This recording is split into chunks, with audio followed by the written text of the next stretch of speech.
Howdy, guys, and welcome to Cliff Notes, and welcome to recap of night number 39 of Big Brother season 25.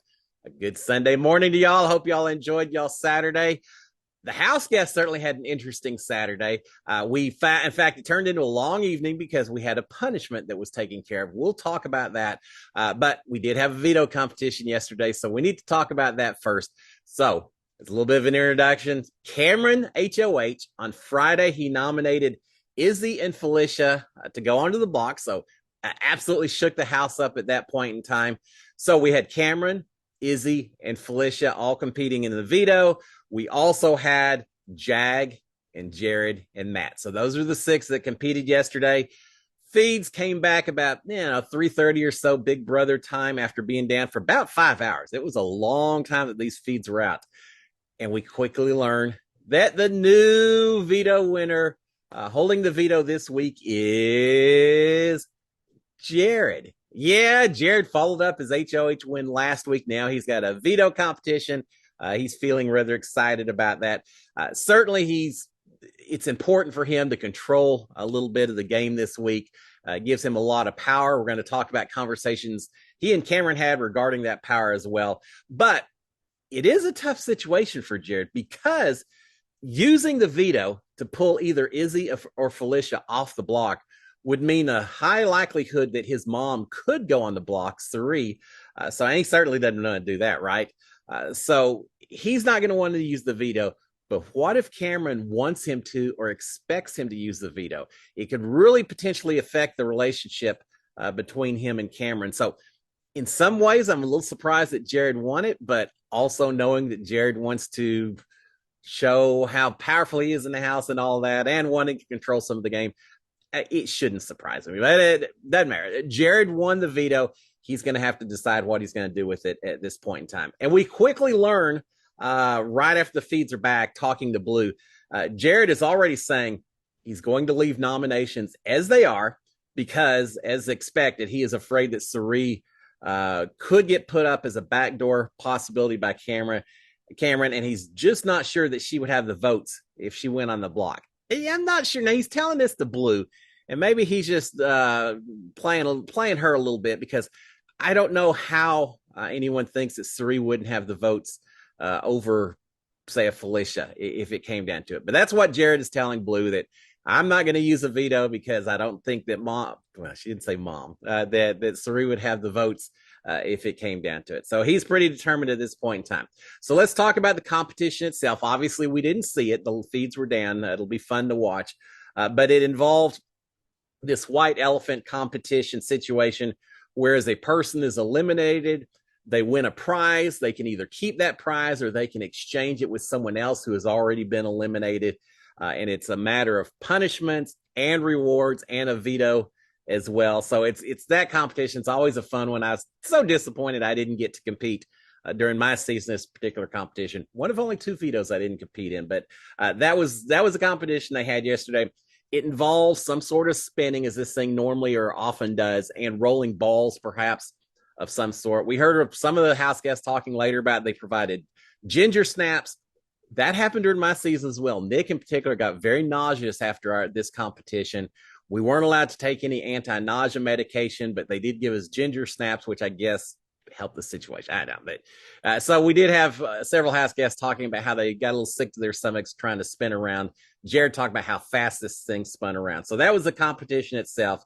We don't know the order of elimination completely from the contest, but apparently Matt won the final one. He was the last one left standing, and he chose the punishment, the prize, and we'll talk about it in a second, instead of taking the veto from Jared. So he let Jared hold on to the veto itself, and he took a involvement with Josh Duhamel, who is hosting this new CBS Buddy Games or whatever. I think it's going to be on after Big Brother sometime this week. So Matt chose that. There may have been a little confusion about why he chose that he talks about a little bit later. So these are the prizes and the punishments that resulted from that particular competition. Jared won the veto and is very upset that he didn't get a vacation out of this thing. Cameron won a trip for 2 to Europe, which sounds pretty cool to me. Jag won $5,000. And apparently, it sounds like maybe he could have picked Veto, but he chose the money instead.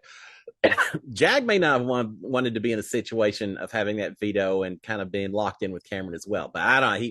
He chose the money instead of the veto at this point in time. Sometimes people hold that against you and will come back and go after you for that reason alone. But Jag did that. Matt, I mentioned that maybe there's a little confusion about this. Matt received what turns out to be a punishment that involves a cardboard cutout of Josh Duhamel that he has to take selfies with all week long. He's got a Polaroid camera. He has to take selfies, carry this cutout with him everywhere he goes. He's got his own little costume as well. So that was Matt's punishment. Sounds like it's going to be going on all next week. Felicia down here got a punishment requiring her and a partner, and she chose Suri. Her and a partner have to walk around in a two-person kayak. I think that's not the whole week. I think I heard them say it's 48 hours. But everywhere they go in the house, they have to be together in this two-man kayak. They've got little mats that they can use as docks when they have to get out of the kayak. They've got helmets and life jackets and all, and kind of fun to watch, but rather irritating if you're actually doing it. So she got that. And then finally, Izzy got a punishment requiring her to pick a partner, dress as pigs, and they had 12 hours to move a load of dirt from one side of the yard to another, from one pig pen to another. And we'll talk about that in just a second. Of course, she picked Cameron to share in that punishment. Those two had a blast, right? So she picked Cameron, who got drug in as well. So he ends up winning a prize, but also getting a little bit of punishment lumped in also. All right, with that all being said, and we'll talk about these punishments more in just a second. Let's talk about the feeds themselves.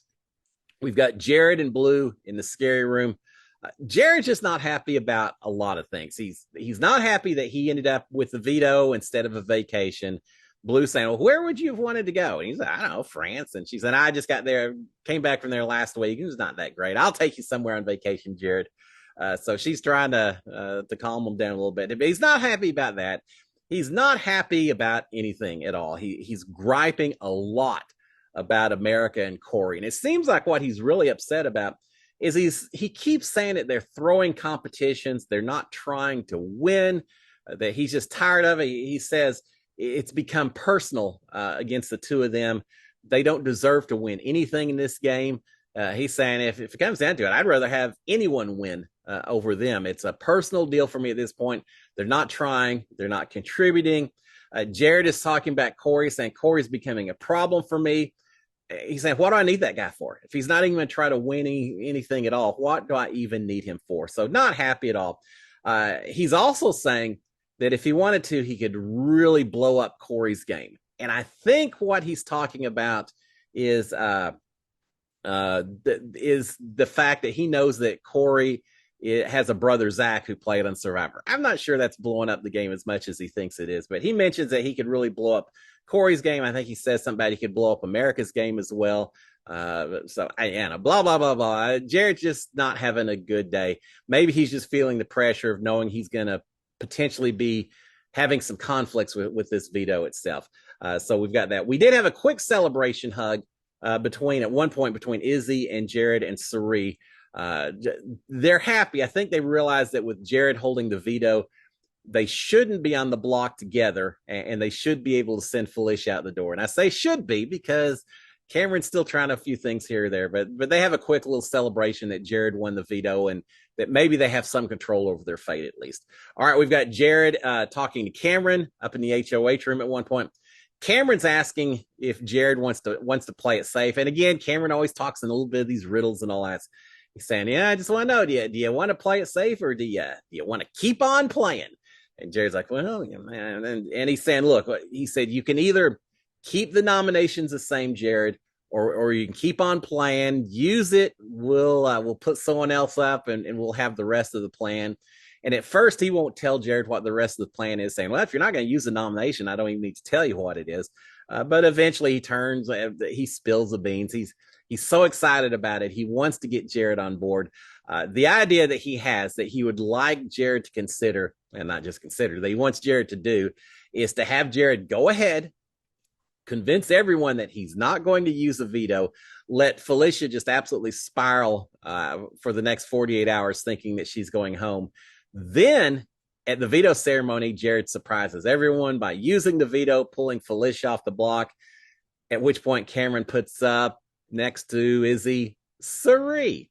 Yeah, you think Jared's going to go for that one? Yeah, I don't think so either. Cameron doesn't realize the relationship between Jared and Sari.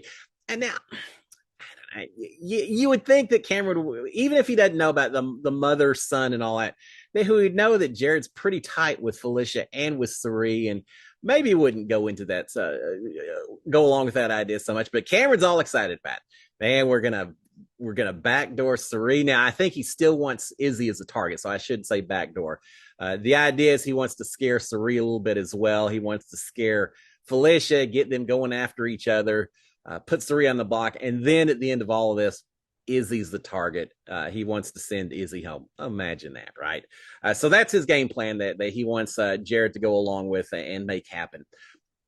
Cameron is saying after all of this that yes, Izzy's a target no matter what. If you don't use a veto, Jared, Izzy's a target. I want her gone. If you do use the veto, then yes, Sari goes up, but I still want Izzy gone. That's the game plan. Jared is trying to very carefully talk Cameron out of this. He's saying, look, if Sari goes up against Izzy, she doesn't have the votes. Izzy is going to stick around. So your plan is not going to work, Cameron. He's saying Matt is the only person that's really tight with Sari. Everyone else, Izzy's been talking to a lot of people. She's got a lot of pull. Sari could probably go home, and then you lose your whole goal of getting Izzy out the door. So I just don't think that's going to work, Cameron. He keeps arguing this point over and over again, and Cameron's arguing the other way. Eventually, Cameron says, look, we just disagree. I don't think Sari is as isolated as you're trying to portray it. I think Izzy would go out the door versus Sari. Cameron's right. Jared's wrong, but Jared's trying to keep his mom off the block.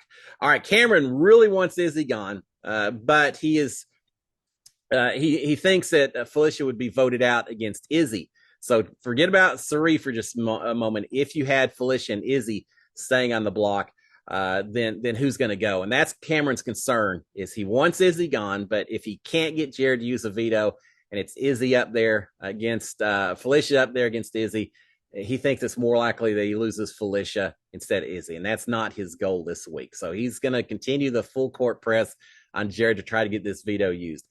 Jared is trying to argue against that as well, saying, look, no, I think you're wrong. Felicia is going to get a lot of sympathy votes. I'm not sure that you're correct, Cameron. I think Felicia could get a lot more votes than you expect out of sympathy. I think you can keep them the same, and Izzy is still going to go home. No, I don't think so, but that's what Jared's saying. Cameron is also trying to convince Jared by saying, look, here's the thing. If you pull Felicia off the block, Jared, not only does it work well for our goals and all that, he said, but Felicia is going to be so grateful that her adopted son pulled her off the block that she is going to be your ally for the rest of the game. So it's really going to benefit your game as well, Jared, if you just use that veto and pull Felicia off the block. So there you go with that conversation. Now, since Jared doesn't want Izzy to go up, and he continues to argue against it and try to dissuade Cameron from going with that direction, eventually Cameron says, all right, well, how about this? What if you take Felicia down, and instead of putting Sari up, we'll put Jag up. How about Jag? And we'll just let the house decide. Do they want to keep Izzy, or do they want to keep Jag? And it's out of my hands. We'll just let the house decide. And Jag's already been on the block. You already put Jag on the block, Jared, so you're not getting any more blood on your hands. How about that plan? How about that working as well? Jared at the time says, I could be down with that. Sure. Oh, I'd so love to see Jared do that, because I don't think in a heartbeat that Cameron's putting Jag up. He's still going to put Sari up, and then Jared would be kicking himself if that went through. But Jared's saying, sure, yeah, I could maybe consider that. So we'll talk about that. Eventually, Cameron's saying that he made this deal with Jag that he wouldn't put him up if and all that. He's saying, but I could tell Jag that word got back to me about our deal. So obviously, secrets weren't kept, and therefore that's why you're up. So I could try to justify it. Well, as far as I know, Jag hasn't told anyone about this, but Cameron saying, yeah, maybe I'll still use that as the excuse to put Jag up. I don't think he's going to do it anyway, but that's what he's suggesting to Jared. All right. At one point, Cameron does say to Jared that Jared is the only person that he really trusts in this house at this point in time. And I don't know if he really feels that strongly about his trust with Jared, or it's just Cameron playing Jared a little bit at this point in time and wanting to make Jared feel comfortable with working with him. I suspect the latter, but we'll find out as we continue on with this game. All right, we do have Cameron asking Jared about what would happen if it was Izzy versus Cirie. More of that conversation again. He thinks that Izzy would go home. Jared's trying to say, nah, I think it'd be Cirie instead. So he's asking about that. Jared is still going on, not only about this whole, do I use the veto or not, but he's also going on about Corey still to Cameron also. And he says something about he's got this information that could destroy Corey's game, which I think he's talking about his brother Zach. All right, we've got it was a long conversation. Jared jumped right in there with that. We did have some other conversations taking place. So we've got Jared talking to Matt now. He's confirming with Matt that Matt would vote out Felicia as a top choice. I've got Jared talking to Matt. I actually think that was Jared. I think that was Cameron talking to Matt. Long night. Cameron talking to Matt, trying to confirm what Matt would do with different people on the block. And Matt's basically confirming that he would vote out Felicia as his top choice. As long as Felicia's up there, he's sending Felicia out the door. If that wasn't the case, if Felicia's gone and it was Izzy versus Cirie, for example, in that situation, he would vote out Izzy. But otherwise, it would be Felicia. And that he would basically save Cirie against either. So he's basically confirming to Cameron what Cameron believes to be the case, that Cirie's got a lot of connections, that Felicia or Izzy is much more likely to go with Cirie. Now, Jared did say, Matt's the only one that's tight with her. But Cameron's trying to get some confirmation that he actually could get Izzy out if it was against Cirie. And that he needs to try to get Felicia off the block if he wants Izzy gone. All right, we see Matt downstairs at one point for the first time with his Josh Duhamel cutout poster that he's gonna have to take selfies with wherever he goes, and he's got a costume with him as well. So that's gonna be fun watching and I think it's all week long. All right, we've got Jared and Matt now talking. Jared is telling Matt not to trust Jag because he's learned that Jag made a deal with Cameron. He's saying Jag knew he wasn't going on the block before nominations even took place. He has a deal with Cameron. Do not trust what Matt's telling to you. Don't trust what Jag is telling to you, Matt. Don't spill too much to Jag because he and Cameron have something going on. And Jared's also saying that Cameron offered to put up Jag if I use a veto. He's saying, I don't believe it in a heartbeat. He's not going to do it. I'm not buying it. So, unfortunately, Jared's not falling for that little bit of a trap that Cameron had thrown out there. But, he's telling Matt, you got to be careful. Something's going on with these two. All right, we've got Izzy and Corey are talking to each other. Izzy's upset that Cameron wants her out. Why? Are you surprised in the least, Izzy? She shouldn't be, but I think she's just upset. She's realizing that, she is the main target this week. So she's upset about that. Corey's talking about that. They're a little bit upset as well. He's saying that America's really upset because she thinks that Jag is working with Izzy and Cirie behind her back. Because America and Jag are tight with each other, right? But she's thinking that Jag is working with Izzy and Cirie and not telling her. So she's not happy with that. He's saying that America is agreeing with everything that Cameron is saying to her and suggesting to her, being America, because she just wants safety and she's worried about her position in the house as well. So he's saying basically America's turned into a yes man with regards to Cameron itself.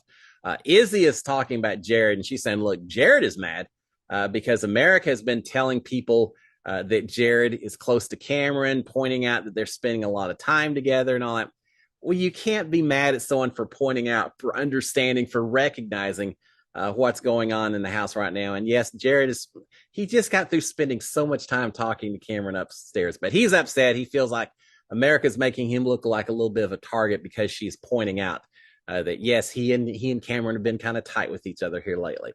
All right, let's talk about Matt and this potential little bit of confusion with Josh Duhamel and all that, because again, it sounds like Matt had the option to potentially take the veto, but it sounds like he also had the option to take $5,000, which he considered doing, but he didn't do so because apparently the way the prize was worded or the punishment was worded was spend a week with Josh Duhamel. He said, well, $5,000, yeah, that'd be great, but how much would it be worth to get to spend a week with Josh Duhamel instead? So he chose that, not realizing that it was a cardboard cutout versus the real thing. So yeah, he and we haven't seen it, so I don't know exactly if it was confusion on his part or it was intentionally confusing by the production. I don't know, but he's got to be a little disappointed that not only did he lose $5,000, but he's not hanging with Josh Duhamel. He's just hanging out with a cutout cardboard image of him instead. So that's a little funny. All right, we got Jared and Blue talking. Jared is still saying that he thinks that Cirie would go home against Izzy if it came down to a vote. He's saying that he's so tired of American Corey on and on and on with it that as soon as he wins HOH, straight up, American Corey are going on the block. Blue is saying that, yeah, she gets it completely, Jared, but she's saying she maybe would put up Jag instead, maybe put up Jag in America since Jag has a deal going on with Cameron. She's saying, the fact that he made a deal with Cameron makes me think I'd probably put up Jag instead. And she says, now, if Cameron's already gone, maybe it's not that big a deal. But otherwise, I'm putting Jag up there. So they're certainly looking for some targets, assuming they get an HOH here in the next few weeks. All right, we finally get to see, we talked about it a little bit earlier, but we got to see Felicia's punishment at one point. They're in the living room with the Kayak sitting there and wearing all their safety gear and all of that. And she did choose Cirie to do it with her. And as I mentioned, it's a two-man Kayak. They have to put their feet through, carry little docks everywhere they go. Apparently, it's for 48 hours. Now, here's the thing. This is going to make it incredibly difficult for Felicia, or Cirie for that matter, to do a lot of campaigning or strategizing with anyone else besides the two of them over the next 48 hours, which leads right up to the veto ceremony, right? So even though this is kind of a silly competition, people are laughing about it and everything else, it maybe is the worst punishment of everything because Felicia wants to be pitching. I'm sure she wants to talk to Jared, try to convince him to use a veto. I'm sure she wants to talk to Cameron and to other people to maybe secure some votes, things like that. She can't do any of it except with Cirie. Now, theoretically, officially, these two are tied and they should be working together. We know that's not the case, right? We know there's already division between the two. Well, Cirie can't complain about Felicia, and Felicia can't complain about Cirie while they're locked in with each other. At one point, we saw them going to the bathroom, going in, setting their Kayak there in front of the bathroom and all. Felicia goes into the toilet stall. Boy, Jared's immediately in there trying to whisper with Cirie a little bit just for the limited time they had trying to talk about some stuff. So, yeah, this is a tough punishment for 48 hours since she is on the block and veto could be so important this week, the use or non-use of it. So a tough one for these two. All right, later we got Cirie and Felicia talking. I think they're in the bed, in that open bedroom at this point in time. Felicia is convinced that Cameron wants her and Cirie on the block together. No, he does want Cirie, but he wants Cirie on the block versus Izzy. He's actually happy with Felicia coming off the block, but Felicia thinks that she's a prime target for Cameron, and she's expressing that to Cirie. Cirie is saying that Cameron right now is trying to work through Jared. Well, that's true. Jared's the one that holds the veto, but I think she's saying not just in terms of veto, but in terms of getting in with their group and trying to control some things, figuring out what's going on and all that. She's recognizing that Cameron's trying to use Jared as that entryway. She's also thinking that Cameron wants her out because she was on Survivor. She says, he probably watched Survivor and didn't like me on Survivor, so now's his chance to get me out of this game. Well, the fact that she was on Survivor, maybe that has a little something to do with it, but Cirie, I think, has a lot more to do with the fact that you and the others in your group have been kind of targeting Cameron for quite a while and chose to blindside him or at least not tell him about the vote against Red last Thursday. He's got a lot of reasons that he may want to go against them. And it doesn't all have to do with Survivor, but she's pointing that out. All right, Sari is saying that Cameron hates being called a pig, and I guess that has to do with the costume here that they're gonna have to wear for. They have to move this dirt over 12 hours, but they're gonna have to wear this costume all week long. But Sari is saying he hates being called a pig. She's saying that he doesn't want either of them on jury, talking about Sari and Felicia, and they're both saying, well, he's got that part right, because if we're on jury, I think Sari says I'd vote for Bowie before I voted for Cameron, and Felicia's saying, "Oh, I'd vote for America before I voted for Cameron if I'm on jury and he's on the final tape." They're both indicating that they're going to be very bitter jurors if Cameron makes it to the end. And I gotta say, I'm kind of losing a little respect for both of them that they're making this kind of suggestion. Yeah, bitter juries is part of Big Brother. You have to deal with it. You have to anticipate it, but it's not the way I've ever liked to play the game. And yeah, I hate to hear people saying it just because maybe someone outplayed me here or there. Because of that, I'm not going to reward the work they made in the house and what they did in the house. Yeah, I wouldn't do that in Big Brother, and if I was on Survivor, I wouldn't vote against someone because I was bitter either. But both of them are very much indicating that that's exactly how they're going to play the game if Cameron makes it to the end. All right, we've got Sari talking about someone. At the time, I couldn't tell if it was Bowie or America. I kind of think it was Bowie, but I still don't know for certain. But Sari talking about someone saying that she will kick them in the teeth every time they get on their high horse, that this person is so fake. And again, I think it's Bowie, but I'm kind of guessing a little bit that suggestion. But yeah, she's not happy at all with that. And Felicia is saying that she is not ready to leave this house. She's not going to leave this house. She's going to go talk to Cameron about everything that's going on. And Sari pointing out that, well, you can talk to him, but he's not really the one in control right now. Jared's the one with the veto. Cameron's still trying to exert a certain amount of control. I don't think it's going to benefit Felicia at all to necessarily talk to Cameron. Maybe since we know that she may be in his main target, maybe the two of them can talk and figure out a way to still get her off the block. I don't think so, but she's saying that she's going to talk to Cameron and try to work all this out because she is not ready to go home yet. All right, finally we have the punishment, the two little pigs that have to dress up. I kind of like pig costumes myself. I would have been okay with this, but they have to wear the pig costumes using cups. You can see them. They're cups the size of little coffee cups to carry dirt from one side to the other, one pig pen to the other. There's a counter that has to. They have to do 2,000 trips in the next 12 hours. If they can't complete the movement of 2,000 transports of dirt in the next 12 hours, then certainly Izzy. I'm not as sure about Cameron, but Izzy loses the chance to play in next week's veto, which could be absolutely huge. It got me thinking, if the plan is to backdoor Cameron, and if Cameron is affected by Izzy's punishment of if they don't finish this thing up, then they can't play in veto. Would there be some benefit to Izzy intentionally not completing this thing so that Cameron doesn't even have a chance to compete for veto and guaranteeing the opportunity for a backdoor? Possibly. But again, I think that Cameron is not affected by it since it's not officially his punishment, which then leads to the other question. Would Cameron somehow benefit by intentionally choosing to not finish this competition so that Izzy can't compete next week in the competition and potentially make it easier to get her out the door? I don't know. It seems like a viable option, but that doesn't happen. And I'm fine with that because they end up working together to try to get this thing done. They start off with everyone outside cheering for them, applauding them, watching. Eventually everyone tails off. No one stays up the entire time watching the two of them moving dirt. As exciting, as entertaining as that could be, people are abandoning them at that point in time. All right.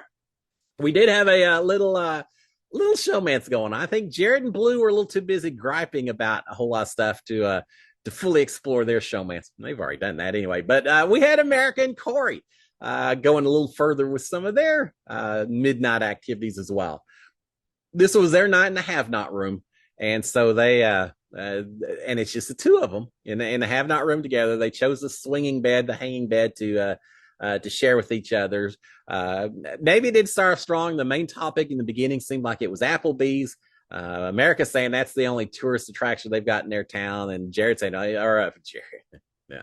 And Corey said, "Oh, well, you're going to be a celebrity back home if that's the case then." And talking about how much he would love to have Applebee's right now. Remember, they're on slop only. So a lot of discussion about Applebee's. But eventually we see a little bit more cuddling. We see, I think it was the first kiss.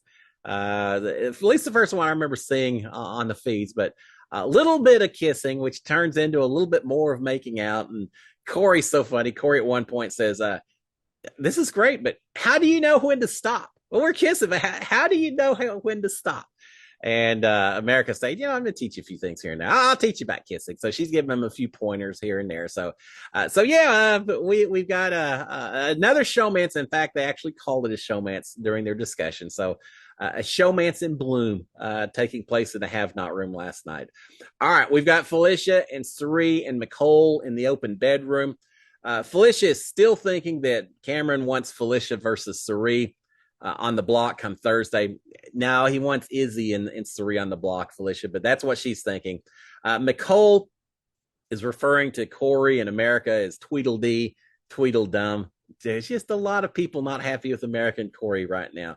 So Nicole's doing that. Felicia is saying if she wins next week, she's putting Corey and America on the block, and then she's pulling Corey off and backdooring Cameron. But she wants that couple on the block and feeling a little fear.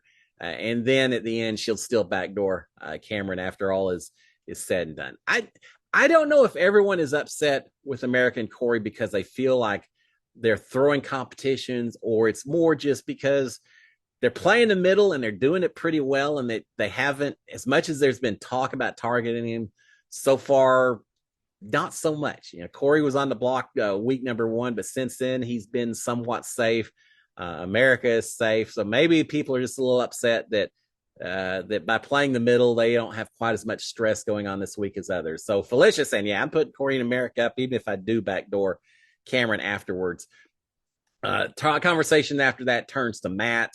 Suri says, it's not just Corey and America. Matt is also playing the middle. She says, but I think Matt's more with us than with the other side, even if he is trying to kind of tread the line a little bit. But Suri is thinking that, or mentioning that, Nicole says, Matt, everyone in this house, all the others in this house, they're all soft. They're just soft. They're just going along with everyone else, and that's all they're doing. They're also complaining about Bowie Jane, saying that she is acting clueless in this house. Felicia's talking about Bowie Jane, saying, Bowie Jane, she just keeps lying about everything. She just needs to shut up. All I could think was, it is so funny that you're saying this, Felicia, because Suri said almost exactly the same thing about you over the past week. So pot, kettle, I'd like to introduce you to each other once again. But yeah, just a lot of people upset with a lot of different people in the house right now.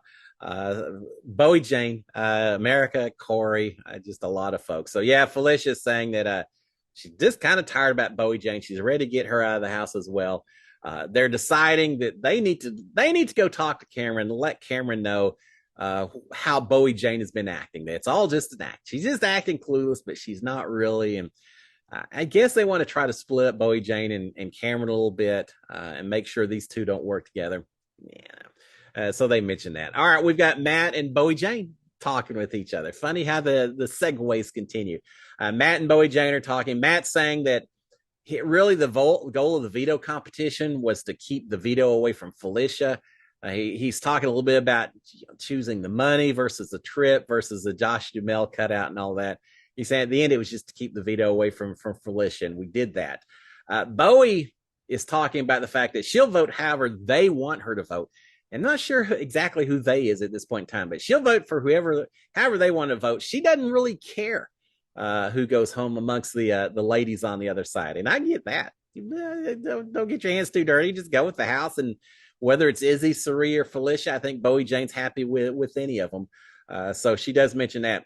Bowie Jane is talking about the fact that whenever she comes up to the girls, is how she referred to them, whenever she comes up to the girls, they immediately stop their whispering while she's around. So she's feeling like she's not really part of that group. Now, remember, she's part of the bye-bye bees and all that, but not really. And we've all known that for a while. So she's saying, yeah, they all obviously are talking about stuff they don't want me involved with because they stop as soon as I come up at this point. And so she's telling Matt, says, you need to be careful when you're talking to them. there's more going on amongst them, and so just be careful about the information that you give them. All right, just a little bit later, Bowie Jane visits with the girls for a moment in that open bedroom. Oh, it says something about she feels like Cameron and Corey are in good spots or something. It just talks to them for a little bit. As soon as she leaves, Felicia immediately acts like she's sticking her finger down her throat and gagging and all that. So, and Sari makes some little motions as well. They obviously did not want to talk to Bowie Jane, and they're basically confirming what Bowie Jane had just gotten through telling to Matt. All right, finally, lights out around 1:30 or so, Big Brother time. Matt's in bed with his Josh Duhamel cutout in the bed next to him. It's pretty funny. Izzy and Cameron are still moving dirt in the backyard. They're actually talking non-game, talking about visiting New York City and just a bunch of different non-game conversations. And they seem to be getting along pretty well with each other. They're just talking like two normal adults would talk, which is nice to see. I think Izzy picked Cameron for revenge. She picked him to be part of the punishment just to kind of get back at him for putting her on the block. I think that was the motivation. But I got to say, as I watched the two of them by themselves in the backyard for hours on end moving this dirt, I think this could have been a good strategy for her, just as a way for her to maybe get a little tighter with Cameron, to maybe discuss strategy or just to humanize herself a little bit, create a little bit more bond between the two of them. It could have been a little bit of a strategy to make her seem a little more, little less hated maybe by Cameron, who is potentially going to have to decide who goes against who if the veto was used. So I think there was an opportunity there. Is it going to matter? Probably not, because I doubt Jared will use a veto anyway. And I think Cameron would go after Izzy no matter what, but it could have been an opportunity. But I did like seeing them talk to each other and at least be on decent terms with each other during this situation. So finally, again, all of them, the two of them working all night long. Eventually they say, you know what? It's just the two of us. We're not going to tell anyone else. When we get to 2000, it's just going to be our private moment between the two of us and everyone watching on live feeds. But we're not going to tell anyone. Let's just do it. I thought that was kind of neat. Because normally you see these punishments, everyone's out there cheering for them at the end and everything. They say, nah, it's just going to be the two of us. So that is a plan. They finish up a little after 7. Now, unfortunately, it truly is just the two of them because the feed's cut with 5 to go or something right at the very end. The feed's cut out because they want to show it, I'm sure, on the episode instead. So we didn't get to see them finish. Boo. I get it, but that doesn't mean I didn't still want to see it. But they finished a little after 7 Big Brother time, a little after 9 Houston time. So yeah, made for the rather long evening watching people moving dirt. I don't know if I've ever watched people all night long moving dirt as much as I did last night. But I watched it. They are done. Congratulations for it. Covered in dirt. It's pretty funny.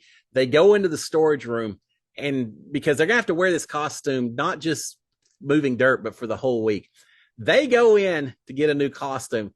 They each have a rack, not just of a costume, a rack filled with pig costumes for the rest of the week.